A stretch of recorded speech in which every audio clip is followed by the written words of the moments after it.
नमस्कार, मेरा नाम है कमल। आप देख रहे हैं यूनिवर्सल न्यूज। तो आज की जो हमारा चर्चा का विषय है, जो भारत सरकार ने अभी जो ई-रूपी यूपीआई लॉन्च किया है, एक नया प्लेटफॉर्म स्टार्ट किया है, वो आखिर किस प्रकार काम करता है और जो यूपीआई है यानी कि जैसे हमारे फोन पे है, गूगल पे है या पेटीएम है या अदर कोई जो पेमेंट करने के मेथड है उनसे किस प्रकार अलग है और ये किस प्रकार काम करता है, आज इन्हीं बातों पर हम चर्चा करेंगे।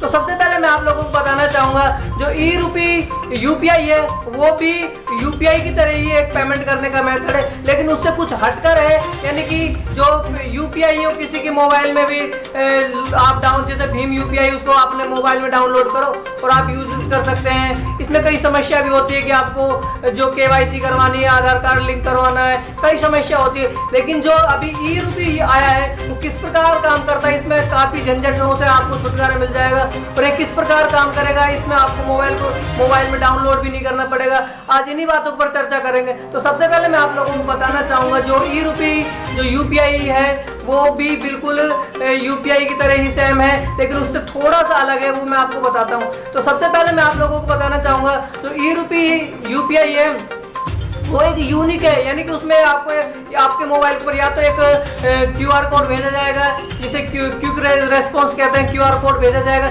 या फिर अगर किसी के पास कीपैड मोबाइल है तो कीपैड मोबाइल वाले के पास एक मैसेज भेजा जाएगा और उस मैसेज के माध्यम से आपको सेवाएं प्रदान की जाएगी।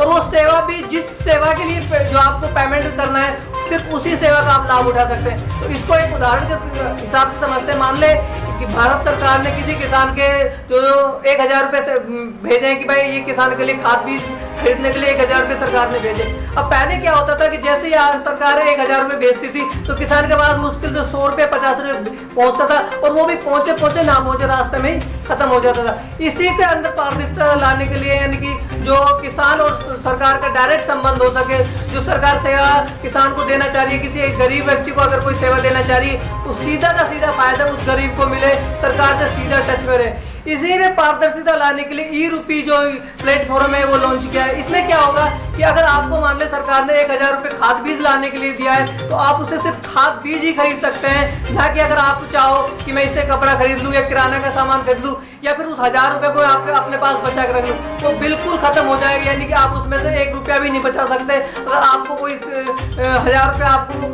अगर किराने के सामान के लिए दिया गया तो आप उसे सिर्फ और सिर्फ किराना का सामान ही खरीद सकते हैं, ना कि कोई और दूसरा सामान खरीद सकते हैं।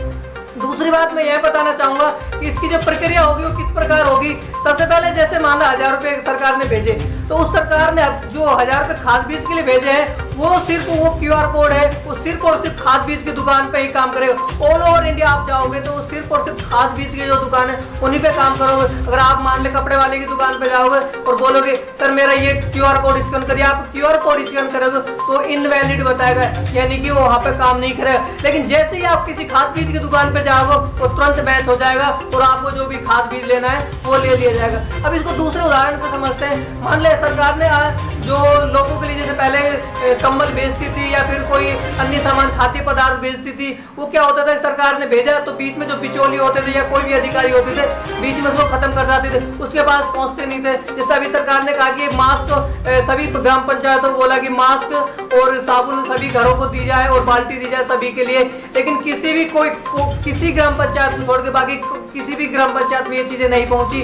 तो इन्हीं चीजों के अंदर पारदर्शिता लाने के लिए सरकार ने क्यूआर कोड जो ई-रूपी जो प्लेटफॉर्म है वो लॉन्च किया है। इसके माध्यम से क्या होगा, सरकार ने जैसे आपको मास्क और बाल्टी के लिए अगर आपको पैसे भेजे हैं और उसके लिए आप चाहो कि मैं जाके इसकी भाई मैंने सोचा कि भाई मैं जाके कपड़ा खरीद लेता हूँ कि भाई 1000 रुपये आएंगे क्या करेंगे मास्क और ये खरीद के, लेकिन आप जैसे ही कपड़े वाले की दुकान पे जाओगे वो इनवैलिड बताएगा, यानी कि वो क्यूआर कोड है वो मैच नहीं करेगा। वो जो कोड होगा वो सिर्फ और सिर्फ एक ही होगा, यानी कि एक वो आपके पास होगा, उसकी 3 कॉपी होंगी जो टोटल होगी, उस जो क्यूआर कोड है उसकी 3 कॉपी होगी।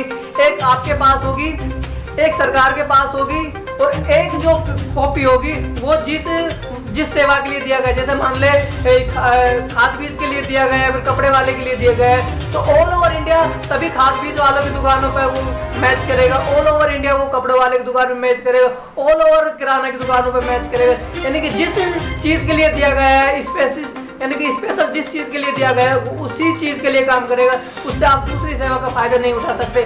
अब माना कि कोई हमारे बूढ़े अंकल है, कोई दादा है, कोई भी है, उनको जो सरकार ने 1000 रुपए उनकी दवा के लिए भेजे, यानी कि ये आप 1000 रुपए की दवा खरीद लें। अब वो क्या करेगा, 500 रुपए अपनी जेब में रखेगा, 500 रुपए ने पोते के लिए कोई खिलौना खरीद लिया, कुछ और खरीद लिया। अब वो क्या करेगा, दवाई नहीं खरीदता था। पहले सरकार देती थी, वो 1000 रुपए दिए तो 1000 रुपए में से 500 रुपए जैसे बोला कि आप अंकल जी आप 1000 रुपए की जो आपकी दवाई के पैसे हैं ये आपको सरकार ने भेजे।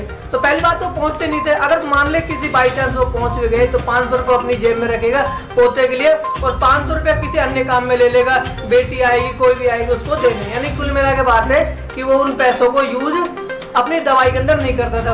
अब क्या होगा, अब सरकार ने उनको 1000 रुपए का QR कोड भेज दिया कि बाबा आपके नंबर पे 1000 का QR कोड है। अब बाबा जाएगा कि बाबा समझेगा कि सब जगह ये मैच करेगा।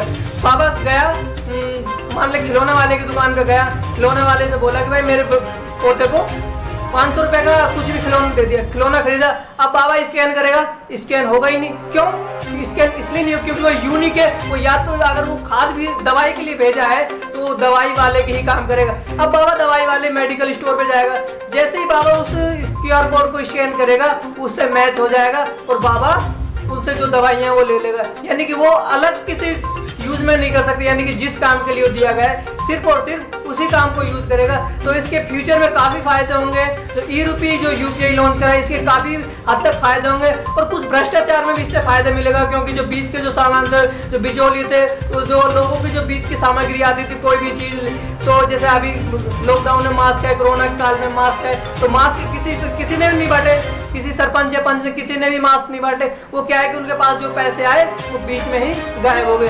तो इन्हीं चीजों को मद्देनजर देखते हुए सरकार ने ई-रुपी जो लॉन्च किया है, जो हमारे जो NPCI है जिसके अंदर सारी जितनी भी पेमेंट होती है, NPCI national payment corporation of India, उसके अंदर जितनी भी है, जितने भी पेमेंट आते हैं ई-रुपी, भीम, पेटीएम, अमेजन, जितने भी आते हैं सभी NPCI के अंतर्गत ही आते हैं। और इसी को इसको अम्ब्रेला भी कहा जाता है कि एक छाते की तरह होती है जो NPCI, छाते की तरह एक इसके अंदर सारी शाखाएं होती है। तो इसी ने 2 अगस्त 2021 को इसी जो ये पेमेंट का मेथड है प्लेटफॉर्म है इसको स्टार्ट किया। इसके लिए वो अलग से कोई भी यानी कि ऐप डाउनलोड करने की जरूरत नहीं है, ना किसी प्रकार का कोई एप्लीकेशन डाउनलोड करने, कुछ भी आपको जरूरत नहीं है। सरकार को आपको कोई भी फायदा देना होगा, वो सीधा का सीधा आपके ऊपर जो मोबाइल है उसके ऊपर एक QR कोड भेजेगा और उसके माध्यम से आप उस सेवा का जो भी भुगतान कर सकते हैं या जिस सेवा के लिए दिया गया आप उस सेवा का फायदा उठा सकते हैं। तो मेरा मानना है कि आपको ये वीडियो समझ आएगी। अगर आपको ये वीडियो समझ में आए और आपको वीडियो अच्छी लगे, जो भी पार्ट आपको अच्छा लगे वो कमेंट कर जरूर बताएं। साथ ही साथ हमारे जो यूनिवर्सल न्यूज है उस पर नई नई खबरों को देखने के लिए लाइक करें, शेयर करें और कमेंट करें। जब तक के लिए धन्यवाद।